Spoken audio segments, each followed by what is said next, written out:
Hey everyone, Gill Gross here, post-match, Casper Ruud versus Felix Auger-Aliassime, Montreal 2022 quarterfinal. If you're not here for spoilers, click off the video in 3, 2, 1.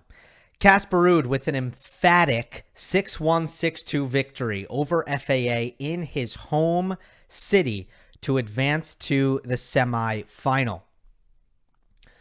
Despite this match not being competitive, I actually have a lot of thoughts on it. It was there were some interesting things happening here, and stick around towards the end. I have an interesting question to discuss and pose about tennis players playing in front of their home crowds. And for Felix, yeah, this crowd was adoring, and Casper completely silenced them for almost the entirety of the match, really. There were very few moments where the crowd was able to get involved, and I'll get more into that later.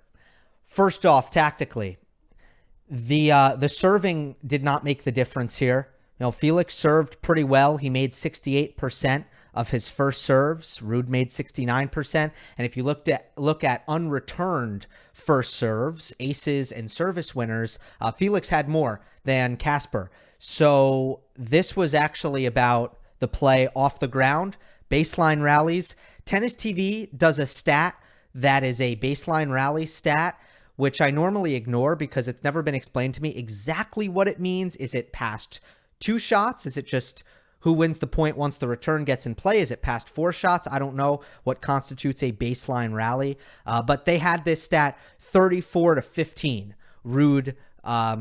Ruud's advantage, obviously. And if you watch the match, it was very clear. Ruud was winning just almost every single point when they were trading ground strokes. So that is what created this blowout victory.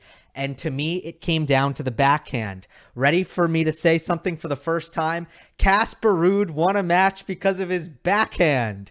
Yes. What is that? We don't say that very much, do we? But it was the case here. When it comes to Felix and Casper, they're both players with enormous weapons on the forehand side. So their backhand comes down to protection. Stay neutral on it. It's not that they want their backhand to win them a lot of points. It's just that they don't want their backhands to lose them points. That's the goal there. Just protect, protect, protect. And Casper was able to protect and do a little bit more, as I'll get into. Felix was not. So there's two factors here. First of all, if your backhand's not going to be a weapon and it's not going to do a lot of damage, you don't want it to miss. Okay, that's the first thing. And Casper's backhand was a lot more solid, a lot more mistake-free. FAA made a lot of errors on the backhand side. The second factor is to remain unattackable, not drop the ball short. And in this matchup, not only don't drop the ball short, but don't let the ball get to the opponent's forehand.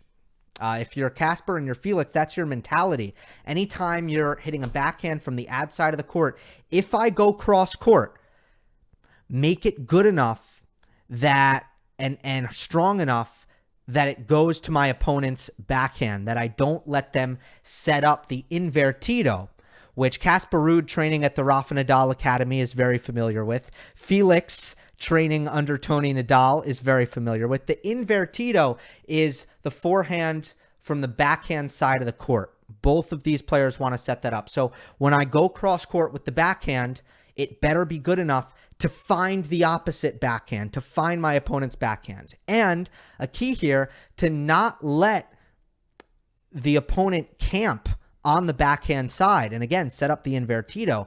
Mix in the backhand down the line. Make them hit forehands on the run or backhands.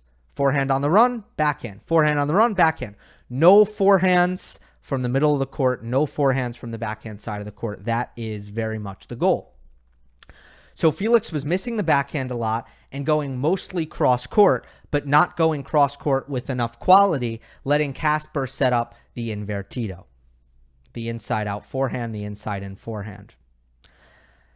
And, you know, what Ruud does is he puts Felix in that backhand jail with his repeated, very, very heavy inside out forehands. But I thought Casper was also mixing in his down the line backhand really, really well to prevent Felix from camping on the ad side. And I've really loved that from Ruud. In the third set, I saw it against Bautista Agut. Ruud is getting more comfortable just flattening out the backhand and going line, which is great to see. FAA rarely going down the line. Ruud also doing a nice job of taking opportunities to approach the backhand. I really like that Casper did that. Whenever possible, he would hit forehand approaches to Felix's backhand, and he was winning a good percentage of points at net when he did so. Felix obviously wants to do the same thing. Approaching Ruud's backhand is always a good play when possible. But I thought Ruud hit some great backhand passing shots. One of them very much a key in the early in the second set, and that he nailed one down the line. I think it was love 15, and he prevented. He could have gone down love 30 there, and it would have felt like Felix was maybe about to get back in it. And he hit a beautiful backhand pass down the line. There were also some backhand lobs that did the trick for Ruud when Felix attempted to approach the Ruud backhand. So Ruud's backhand was way more dynamic than Felix's backhand, not even close. And I thought that made the biggest difference in the disparity in baseline rallies won. Was Ruud's forehand a little more consistent, more reliable? Yes, that too. But the backhand part is what stood out to me more. Another major issue in this match for Felix also had to do with getting it to the Ruud backhand. Second serve. Second serve from Felix wasn't doing the trick. I want to pull up this graphic. This is on the ad side. This is Felix's second serve placement. He only won one singular point on the ad side hitting a second serve. And that is because his second serves were landing smack in the middle of the box, and Ruud was hitting his forehand off of second serve returns every single time. Big, heavy, disgustingly spinny forehands. If you are a righty and you are serving on the ad side, you have to get it to Ruud's backhand. You have to be able to do that. Felix was not. And part of that is because Felix doesn't really have a natural kick serve. His second serve, it's fast. It's fast, but it's not a kick serve. It's a slice serve. And he has trouble sometimes with, first of all, he can lose confidence and double fault. But second, he doesn't have that reliable kick out wide that most righties, quite frankly, do have. And that was a problem against Ruud because he would back up, and it's not like he was running around and hitting forehands from outside the doubles alley. No, he was hitting comfortable forehands on his second serve return. And that was why, a big reason why Felix won, ready for this, 14% of his second serve points. That's what happens when, first of all, you let Casper start with the forehand return, but also when you don't have the edge in the baseline rallies. That's the stat that you can see. And again, too many double faults from Felix in this match. I don't know if I said that, but that was a factor as well. The second serve was not good. I do want to talk about the mental side. First of all, big kudos to Casper for keeping the intensity up. Casper's a really nice guy, but this is the kind of match where you need to be mean. You really do. You can't have any sympathy. This is Felix playing in his hometown. I think there's a ton of mutual respect, even friendship between Casper and Felix. But the worst thing Ruud could have done is just let up a little bit, drop the intensity once you're up, I don't know, a set in 3 love, because we know how that can play out. You know, you can give your opponent some confidence, let the crowd back in it, and suddenly you're feeling the pressure and the nerves. The whole thing can turn around. Ruud had ice in his veins. Cold-blooded killer Casper. Gotta love it. So I was just glad to see that the niceness that Casper is known for off the court does not translate to on the court, and he was a killer in this. So great job to keep up the intensity even in the blowout situation. On the Felix side, all right, he was very nervous. Very, very, very nervous in this match. A couple things. First off, I don't think, and look, I'm not a psychologist here. This is something that he needs to work out. So I'm not definitive when I say this, but does he need to let more out? Does he need to emote? Now, I understand that Felix has a code. You know, he's not going to smash rackets. He's not going to act up too much.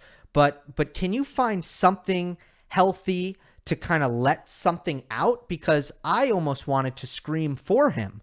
I mean, you look at the Love 1 game in the second set where, Felix had just dropped the first 6-1 and he misses an overhead and has a forehand sitter and doesn't put it away, and Ruud ends up passing him. And then you have a forehand unforced error on the first ball, and now you're down a break after losing the first set 6-1. Don't you want to just... I mean, he must have been boiling inside. Boiling.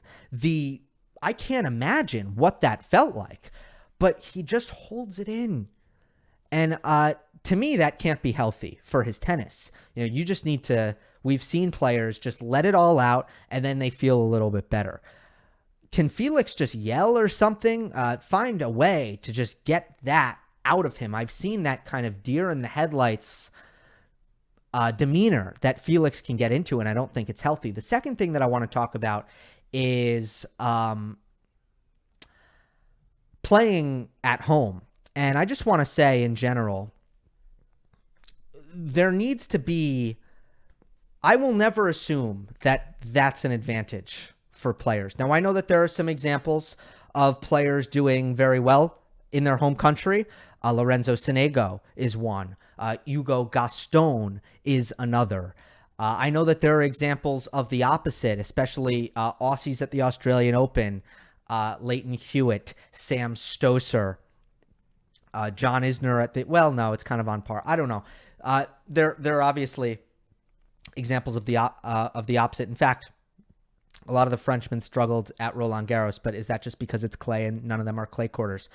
Here's the point that I'm actually making. We can go through all of the players, all of the scenarios. We can be like, they played well at home. They didn't. They blah, blah. Okay, that's not how this needs to be done. We need data on this if we want to get smart in understanding whether or not players do better at home. And until I see that data, I make no assumptions. I'm not convinced by anything. Now, there are two things that are absolutely true. One thing is that motivation is a positive. Motivation helps, okay? That is most definitely true, and players are more motivated when they're home. Second thing that is true is that pressure is a negative in tennis. Pressure makes you play worse. And that is also something that is at a premium for someone like Felix playing in their home city of Montreal with the entire crowd wanting him to win. So we need data on this. The way that you would need to do it is you would need to have, first of all, a predictive system, such as the Tennis Abstract ELO system. And I might talk to Jeff Sackman about this. You need a system that predicts an outcome before a match based on the level of the player and the surface. Then you need to run what has actually happened after, knowing the probability and seeing, do these players overperform their projections or underperform their projections when they play at home? All this to say, I think, I don't know that it's a fair thing to say, well, it's a disadvantage for Felix to be playing in Montreal, but I definitely wouldn't say that it's an advantage either. I think that could go both ways. And what have we seen from Felix in the past? He's struggled in Canada. He looked extremely nervous in this one. So Casper Ruud playing great ball. Great win against Bautista Agut, by the way, in the previous round. That should definitely be said. He's playing great ball. Hurkacz next. I've really liked what I've seen out of Casper Ruud's return recently, so let's see if that continues at the next level against Hubert Hurkacz. It's going to be a good one. Hope you enjoyed. Don't forget to subscribe. I'll see you next time.